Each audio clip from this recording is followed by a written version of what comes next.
Bonsoir à tous. Aujourd'hui, je vais vous parler de Astro, qui est un générateur de sites statiques qui est assez récent, qui est en version 0.21. Enfin, la 0.21 est en version preview, donc on peut la tester, mais elle n'est pas encore vraiment publiée. Sinon, on est quand même en version bêta, donc toujours pas la version 1. Donc, par contre, il y a des gens qui utilisent ça en production, donc ça pose pas de problème. D'autant que si on suit chaque semaine, chaque mois les évolutions, c'est pas très compliqué de faire évoluer le système. Donc, puis en plus, c'est un modèle qui est assez simple, hein, basé sur des markdowns, des choses comme ça. Donc ça marche plutôt pas mal. Et ce soir, je voudrais vous parler en fait surtout de quelque chose qui est très intéressant sur Astro, qu'on ne trouve nulle part ailleurs. Et j'ai envie d'en parler parce que j'espère que ça va arriver sur Next et tous les autres frameworks qui existent. Ça s'appelle l'hydratation partielle. Et je vais vous faire voir un peu comment ça fonctionne. Ce soir, c'est principalement là-dessus. Je ne vais pas parler d'Astro, comment il fonctionne, tout ça. Je ferai peut-être une autre vidéo. Il y a une doc qui est très bien faite sur astro.build. Donc c'est astro.build le site. Il y a la doc, il y a un blog qui explique. Il y a même un Discord pour la communauté, le GitHub, etc. Donc tout est bien fait. Donc allez voir le site. Et ça évolue très vite. Donc je vous conseille de suivre ce générateur de sites statiques qui est vraiment prometteur et qui tire un petit peu la communauté vers le haut. Puisque là, on est rentré dans une tendance avec, où on dit less.js, donc beaucoup moins de JavaScript. Ce qu'on reproche à Next et à Gatsby, tous ces systèmes-là, c'est de mettre un peu trop de JavaScript pour finalement rendre des sites web classiques. Donc on avait déjà vu Eleventy qui arrivait en force et qui était qui est poussé par la communauté puisque les pages étaient légères, le site était léger. Là on a Astro qui est un petit peu le meilleur des deux mondes en fait parce qu'il permet de faire des sites. Ça fait un site classique, hein, c'est pas une web app ou une SPA. Donc quand on clique sur un lien, ça recharge la page, on change de page comme classique. Par contre, on peut intégrer facilement des components React, Vue, Svelte dedans. Et il y a un mode d'hydratation qui est assez révolutionnaire, je trouve. Donc, je vais vous faire voir. J'ai un projet qui est assez basique, que j'ai fait vite fait là. Je l'ai fait avant, comme ça fait une vidéo plus courte, c'est plus intéressant. Donc, Astro, en fait, faut bien comprendre ce que c'est. C'est un compilateur, en fait. C'est un compilateur de web app, enfin de site statique, pardon. Tu vois, je confonds un petit peu. C'est un compilateur, donc ça a été créé par les créateurs de Snowpack. Snowpack qui est équivalent de Webpack ou de Vite. Donc c'est des gens qui ont créé un builder en fait qui fait des bundles pour faire des web apps, tout ça. Et qui était aussi assez révolutionnaire puisqu'il était basé sur les modules dans le browser, etc. Donc c'était vraiment déjà changeant. C'est un breaking change par rapport à Webpack, tout ça. Et donc ils ont créé Astro, qui est pareil, qui est assez révolutionnaire. Et il faut savoir que la dernière version, justement la 0.21, le post est ici. La grosse nouveauté, c'est qu'ils passent sur Vite. Donc ils abandonnent Snowpack. Donc on se pose un peu la question de l'avenir de Snowpack, puisque eux-mêmes passent sur Vite. Alors Vite, ceux qui ne connaissent pas, c'est un compilateur qui est vraiment excellent, très rapide, basé sur les technos modernes avec les modules dans le browser, etc. Donc c'est vraiment efficace, de plus en plus intégré dans Next, il va être intégré. Il est déjà intégré. Je pense qu'il va forcément arriver dans Next et donc à suivre. Donc si eux ils abandonnent Snowpack, on se demande vraiment ce que ça va devenir. Et aussi une intégration de Wasm. Donc Wasm, pour l'instant, on n'a pas tous les détails, mais on sait qu'on va. Enfin, c'est pour faire une compilation dans le navigateur. Et c'est extrêmement rapide. Donc il y a une vidéo là-dessus, ils expliquent.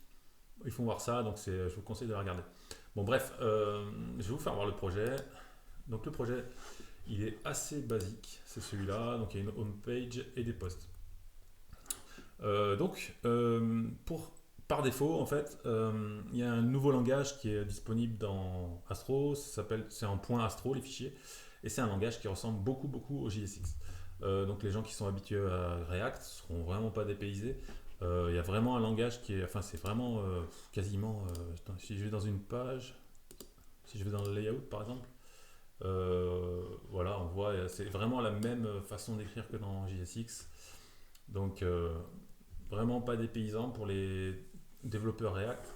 Ensuite, donc là, on voit, je suis dans le layout, par exemple. Il y a un système de slots donc, qui ressemble. Alors, les slots, il faut le voir, si vous faites du React, c'est comme des children en fait.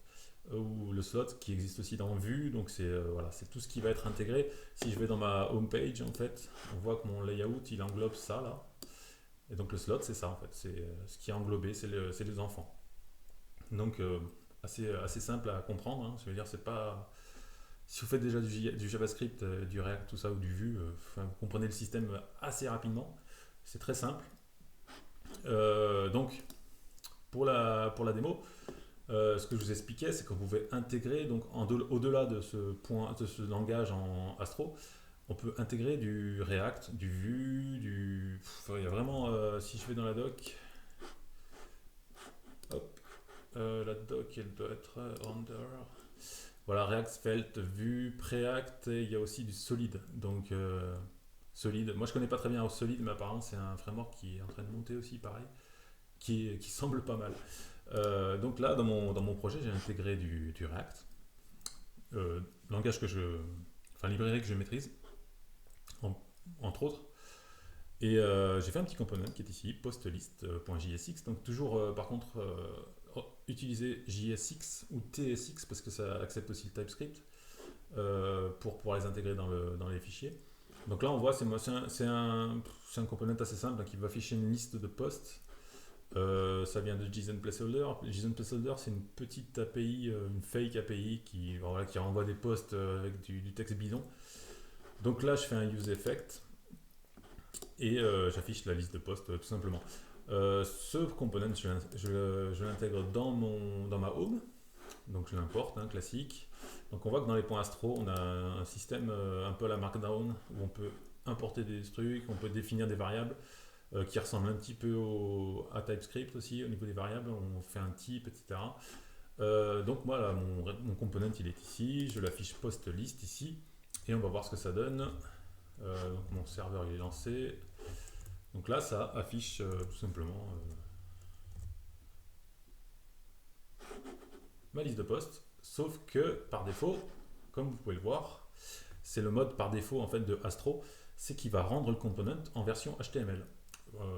Ça marche. J'aurais pu en plus, petit aparté, il y a un truc qui est vraiment bien, c'est qu'on peut mélanger du React, du Vue, donc il est capable de rendre différents, vous pouvez intégrer des components de différentes librairies, et il est capable de les rendre en HTML par défaut. Donc on voit que là, il n'y a pas de JS qui est intégré dans le. Bon, à part le Hot Module Reload qui est ici pour le développement. Mais si j'avais fait un build, on verra qu'il n'y a aucun JS qui est intégré. Et donc pour ceux qui font du React, pour les gens qui font du React, en fait, on sait très bien que useEffect n'est jamais effectué côté serveur. En fait, cette fonction n'est jamais appelée côté serveur, donc elle est forcément appelée côté browser. Donc là, comme il a fait un rendu HTML de mon component, j'ai que le titre qui est en dur et la liste de postes elle est non existante. Forcément. Puisque il n'y a pas de JavaScript en fait, hein, c'est vraiment du pur HTML. Donc là, c'est là où on voit que par défaut déjà, super, je peux utiliser des. Voilà, c'est le mauvais exemple parce que forcément j'ai un use effect qui permet de rendre la liste. Donc il n'y a pas de rendu de liste. Bon, il y a une autre façon de faire, je vous ferai voir après. Et c'est là où je voulais vous faire voir l'hydratation partielle. Donc là, j'ai mon post list qui est ici. Et à partir de là, on peut éventuellement. Donc je vais. Il y a des modes de rendu. Donc les modes de rendu, ils sont ici, partial hydratation, dans la page. Et on voit qu'il y a client load, client idle, client visible, client média, donc pour rendre sur un mobile ou pas. Enfin voilà, on peut faire des media queries. Et client only pour le rendre uniquement dans le client. Exemple typique, un formulaire qui n'a aucun intérêt d'être rendu dans le serveur. On va commencer tout simplement, client load. Donc ce mode de rendu en fait, je vais le mettre ici. Tout simplement rajouter ça ici. Ce qui fait que désormais, mon component va être rendu dans le browser au chargement de la page. Donc ici, je retourne sur ma page. Vous allez voir la liste de postes. Et voilà. Tout simplement. Maintenant, alors petit Si je vais dans la source, on va voir que mon component, côté serveur, il est toujours vide, puisque useEffect n'est toujours pas rendu côté serveur. Par contre, côté browser, maintenant, si on regarde dans le réseau, j'ai bien du JavaScript. On voit là le post.js, etc. Donc là, on voit React DOM. Donc là, on a un rendu, ça y est, côté serveur, de mon component. Et ce qui se passe, c'est qu'il est rendu vraiment au chargement de la page. Donc si je rajoute ça, je vais le mettre beaucoup plus bas dans la page. Voilà. Là, il est beaucoup plus bas dans la page et on voit qu'il est quand même chargé. Si je descends, il y a déjà les posts. Ça, c'est le premier rendu. Le premier rendu au chargement de la page. Maintenant, je vais essayer un autre. Je vais mettre le client visible. Alors, le client visible, qu'est-ce que c'est? Bah, en fait, là, je charge la page. Vous voyez, au niveau du réseau, j'ai pas de JavaScript.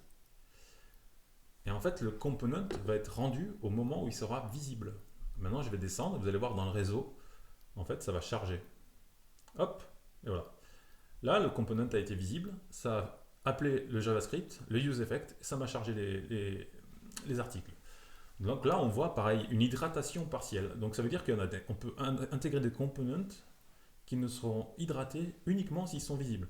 S'ils ne sont jamais visibles, si la personne ne scrolle pas en bas de la page, ils ne seront jamais hydratés. Donc ça, en termes de performance, c'est vraiment très très intéressant.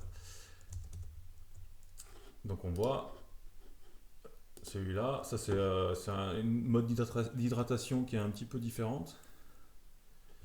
Visible, donc ça c'est pour tout ce qui est mobile, si je peux rendre un component uniquement sur mobile ou uniquement sur desktop. Et ensuite il y a le component client only qui se prête vraiment bien sur un formulaire, mais je peux le mettre ici. Client only, on va le marquer comme ça, ce qui va faire qu'en fait le component ne va pas du tout être rendu côté serveur, mais côté browser. Et en fait, quand je vais dans mon code source, là, on n'aura même pas le titre normalement. Voilà, on voit ici, il est ici Astro Root ID M. Il n'y a même pas de, en fait, il n'y a même pas de titre de mon component. Il n'y a vraiment aucun rendu. Donc ça, c'est parfait pour des choses qui n'ont aucun intérêt à être rendues dans le serveur. Ça fait toujours gagner un petit peu de performance. Et donc voilà. Donc plutôt intéressant, je trouve. Donc on peut vraiment.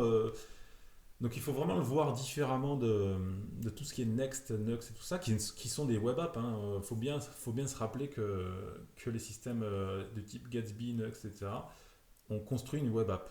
Donc on a vraiment une web app qui fonctionne avec JavaScript dans le navigateur. Et une fois que c'est chargé, ça fonctionne comme une web app. On navigue dans l'application. Là, c'est un petit peu différent. On est plus comme Eleventy. Eleventy qui crée des pages pour le projet, pour le site. Si vous avez 5 pages, il y aura 5 pages de créer. Et vous naviguez de page en page, comme un site normal. Par contre, par rapport à Eleventy, la nouveauté, c'est ça en fait, de pouvoir intégrer des components React, Vue, etc. facilement, parce qu'on voit que c'est vraiment très facile, ça ne change pas du tout notre façon de coder. On peut aller chercher des components qu'on a déjà créés dans d'autres projets, les intégrer dans ce projet-là, et ça sera rendu parfaitement.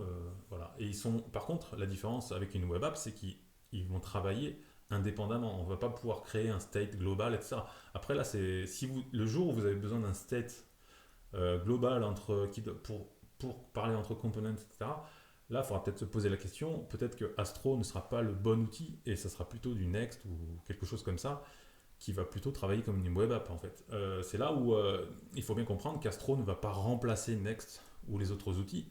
C'est juste différent, en fait. Il crée un site et on peut intégrer des éléments JavaScript que l'on va charger à la demande dans une page HTML classique. C'est ça, en fait. Donc il faut vraiment le voir comme un outil supplémentaire pour créer un site performant. Et dernière chose, ce que je voulais vous faire voir, c'est qu'on a aussi possibilité, en fait, au niveau des points Astro, d'hydrater, en fait, d'aller chercher de la data. Donc moi, j'ai fait un petit bout de code là. Donc là, je vais aller chercher mes posts ici et je vais les insérer directement dans mon post list. Donc je vais copier ce code. Tiens. Hop. Comme ça, il aura déjà la data au niveau côté serveur. Donc j'aurai forcément un rendu. Donc là, ce qui se passe maintenant, donc là j'avais client only, on va changer, on va mettre en load, donc il sera chargé dès le début. Et ce qui va se passer, c'est que maintenant, normalement, il a déjà la data au chargement. Donc moi j'ai été chargé en fait la liste que j'insère dans mon component React, donc en props, donc c'est la props qui arrive là. Il la récupère ici, je l'insère dans mon state, donc ça veut dire qu'au premier rendu du component, la liste de poste est déjà disponible, donc il la rend. Et ça fait que quand je vais aller dans mon code source, là si je vais dans mon code source, on voit dans le code source, voilà, ils sont là, tous les titres, tout ça. Donc tout est déjà rendu. Donc il y a aussi possibilité de faire du rendu côté serveur d'un component React sans problème du tout. Donc là, ça commence à être vraiment pas mal. Et c'est très rapide comme on peut le voir. Et en plus, je peux mixer. Je peux mixer puisque moi, mon component, je lui ai mis des liens ici, post avec le post ID. Et là, on voit dans mes pages, j'ai un ID entre crochets, .astro. Et en fait, ce fichier-là, en fait, il représente un article. Et ben oui, en fait, ça marche un petit peu comme pour les personnes qui ont déjà fait du Next. En fait, on a un get static path qui est ici. Et c'est très ressemblant à Next. En fait, tout simplement, avec cette fonction-là, on génère en fait les pages par rapport aux articles qui existent. Donc, on va requêter donc, la liste de posts et on va faire autant de pages que de posts qu'on aura reçus. Et en plus, on insère donc le post directement dans la page et on récupère les infos ici. Donc, ça nous permet directement d'hydrater la page, etc. Donc là, on peut voir que dans mon... Alors, je vais enlever la petite marge du haut, comme ça on verra mieux. Hop, voilà. Donc là, on peut voir que là, j'ai un component React qui est ici, qui me rend mes articles. Et en plus, quand je clique, hop, bah, je vais sur une page de mon article.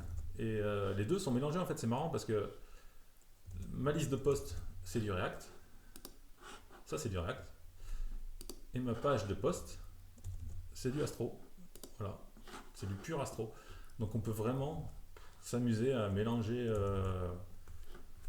les deux langages sans problème, ça cohabite, ça marche. Enfin, moi je trouve ça excellent.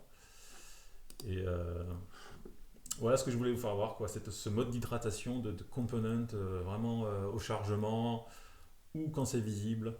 Et donc par défaut, pas de JavaScript. Donc c'est vraiment, on part vraiment sur cette tendance de JavaScript less. Et voilà, Astro, un projet à suivre qui un petit peu qui bouscule un peu tout le petit monde du JavaScript et je pense que ça va donner des idées aux autres projets et rapidement ils devraient intégrer ce genre de choses. Donc voilà, à suivre et je vous dis à bientôt.